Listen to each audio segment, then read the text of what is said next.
Lucas, Kapitulo 21.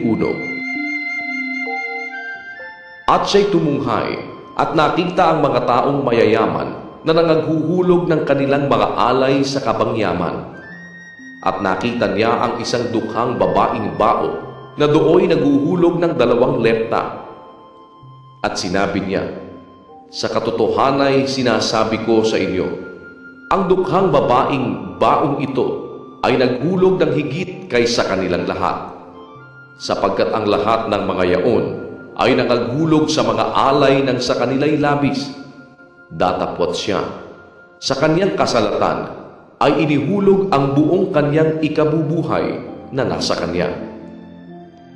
At samantalang sinasalita ng ilan ang tungkol sa templo, kung paanong ito'y pinalamutihan ng magagandang bato at mga hain, ay kanyang sinabi, "Tungkol sa mga bagay na ito na inyong nangakikita, ay darating ang mga araw na walang maiiwan ditong isang bato sa ibabaw ng kapwa bato na hindi ibabagsak." At kanilang itinanong sa kanya na sinasabi, "Guro, kailan nga mangyayari ang mga bagay na ito? At ano ang magiging tanda pagka malapit nang mangyari ang mga bagay na ito?" At sinabi niya, "Mangag-ingat kayo na huwag kayong mga iligaw, sapagkat marami ang paririto sa aking pangalan na mangagsasabi, 'Ako ang Kristo,' at malapit na ang panahon.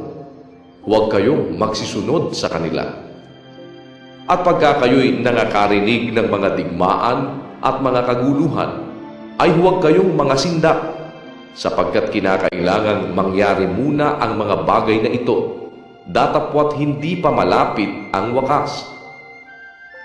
Nang magkagayoy, sinabi niya sa kanila, "Magtitindig ang isang bansa laban sa bansa, at ang isang kaharian laban sa kaharian. At magkakaroon ng malalakas na lindol, at sa iba't ibang dako ay magkakagutom at magkakasalo, at magkakaroon ng mga bagay na kakilakilabot at ng mga dakilang tanda mula sa langit. Datapwat, bago mangyari ang lahat ng mga bagay na ito, ay huhulihin kayo at pag-uusigin kayo, na kayo'y ibibigay sa mga sinagoga at sa mga bilangguan, na kayo'y dadalhin sa harapan ng mga hari at mga gobernador dahil sa aking pangalan. Ito'y magiging patotoo sa inyo. Pagtibayin nga ninyo ang inyong mga puso, na huwag munang isipin kung paano ang inyong isasagot, sapagkat bibigyan ko kayo ng isang bibig at karunungan na hindi mangyayaring masalangsang o matutulan man ng lahat ninyong mga kaalig. Datapwat kayo'y ibibigay ng kahit mga magulang at mga kapatid at mga kamag-anak at mga kaibigan, at ipapapatay nila ang iba sa inyo. At kayo'y kapopuotan ng lahat ng mga tao dahil sa aking pangalan. At hindi mawawala kahit isang buhok ng inyong ulo. Sa inyong pagtitiis ay maipagwawagi ninyo ang inyong mga kaluluwa. Datapwat pagka nangakita ninyong nakukubkub ng mga hukbo ang Jerusalem, kung magkagayo'y talastasin ninyo na ang kanyang pagkawasak ay malapit na. Kung magkagayo'y ang mga nasa Judea ay magsitaka sa mga bundok, at ang mga nasa loob ng bayan ay magsilabas, at ang mga nasa parang ay huwag magsipasok sa bayan. Sapagkat ito ang mga araw ng paghihiganti, upang maganap ang lahat ng mga bagay na nangasusulat. Sa aba ng mga nagdadalang tao at ng mga nagpapasuso sa mga araw na yaon, sapagkat magkakaroon ng malaking kahapisan sa ibabaw ng lupa at kagalitan sa bayang ito. At sila'y mga bubuwal sa pamamagitan ng talim ng tabak, at dadalhing bihag sa lahat ng mga bansa, at yuyurakan ang Jerusalem ng mga hentil, hanggang sa matupad ang mga panahon ng mga hentil.